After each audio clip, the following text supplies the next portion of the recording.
अस्सलाम वालेकुम, मेरा नाम है रबाब फातिमा और मेरे साथ हैं आज मोहम्मद उमर, जिनका ताल्लुक है educational friends of private school, जो कि 13 साल से ये इस इदारे से मुंसलिक हैं। और आज इन्होंने विजिट किया है रेहान स्कूल मुनव्वर कैंपस को। तो सबसे पहले तो सर आपका बहुत बहुत शुक्रिया। Welcome. Welcome to Rehan school Munawwar campus. मैं जानना चाहूंगी कि आपने स्कूल विजिट किया तो आप इस बारे में क्या कहेंगे, क्या एक्सपीरियंस शेयर करेंगे?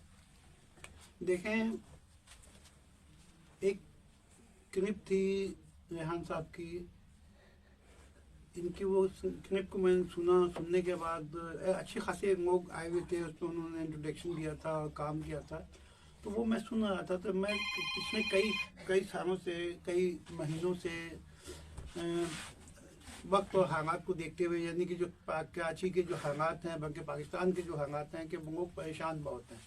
फाइनेंशियल तौर पे बहुत परेशान हैं, मुआशी तौर पर बहुत परेशान है। हमारे पास अपना स्कूल है, हमारे पास बच्चे पढ़ते हैं।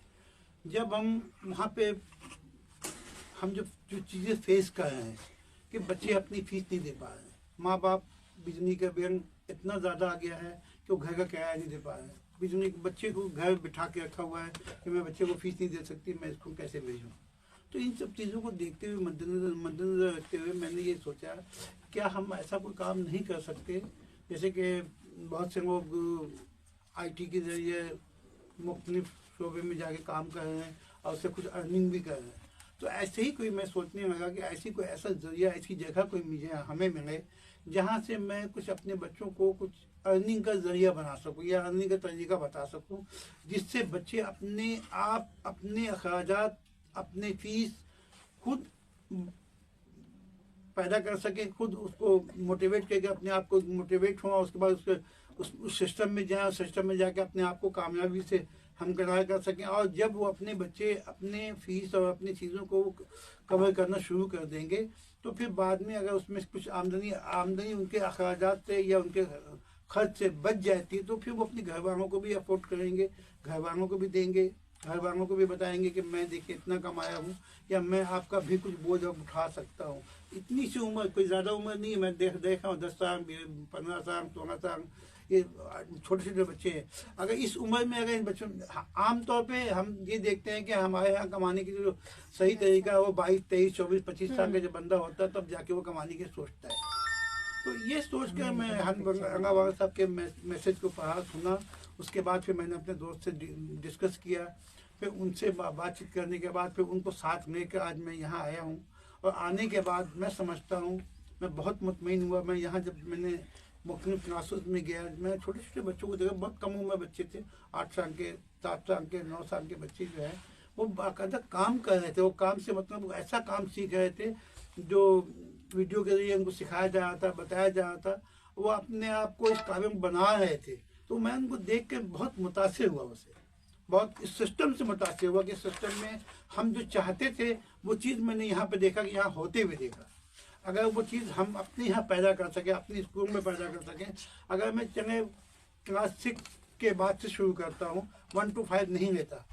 क्लास 6 में जो बच्चे होते हैं तकरीबन 11 साल 12 साल के बच्चे होते हैं, तो अगर वो बच्चे आज ग्रूम होना शुरू हो जाएंगे, अगर 6 महीने बाद या 1 साल के बाद अगर उन्होंने कुछ कमाना शुरू कर दिया, तो मेरी कामयाबी होगी इंशाल्लाह। इंशाल्लाह इंशाल्लाह। मैं जानना चाहूंगी कि कितने स्कूल्स जो हैं वो आपके अंडर आते हैं, क्या तादाद होगी तकरीबन? देखें, हम आपको आपको थोड़ी सी ब्रीफ कर दूं कि हम लोगों के जो पिस्मा के नाम से एक हमारा जो था, जिसके कार्ड भी दिया आपको मैंने, जी जी। ये सबसे पुराना है, सबसे पुराना रहा। ये हमारे दोस्त है।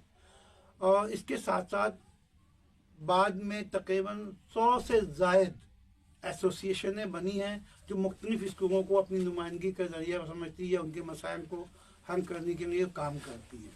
डायरेक्टरेट है और दूसरी जगह जाना, स्कूलों के तंजीमात जो है उसमें बोर्ड के काम होते हैं, दूसरे कामों में वो मदद करती है। इसमें से समझ लीजिए एक अदारा मेरा educational friend of private school, तो 12-13 साल मुझे हो गया इसको रजिस्टर्ड लेके काम करते हुए।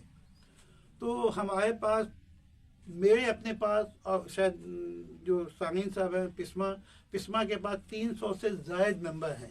300 से ज़ायद स्कूल उनके मेंबर में हैं। और वो मेंबर, यकीनी बात है, इस वक्त अगर देखा जाए तो शायद उसमें से 10% या 20% स्कूल ऐसे होंगे कि जो अपने पाँव पे खड़े हैं, काम कर रहे हैं। माशाल्लाह। लेकिन तकरीबन 80% और 90% जो स्कूल है वो यही चीज़ महसूस कर रहे हैं कि वही कमी महसूस कर रहे हैं जो मैं महसूस कर रहा हूँ। तो शायद वो अगर ये पैगाम आपका हम उन तक पहुंचा पाए, हम अगर खुद कामयाब हुए, हम आगे उन तक पैगाम पहुंचाएंगे, उनके स्कूल में भी ये सिस्टम को अडॉप्ट करने की कोशिश करेंगे।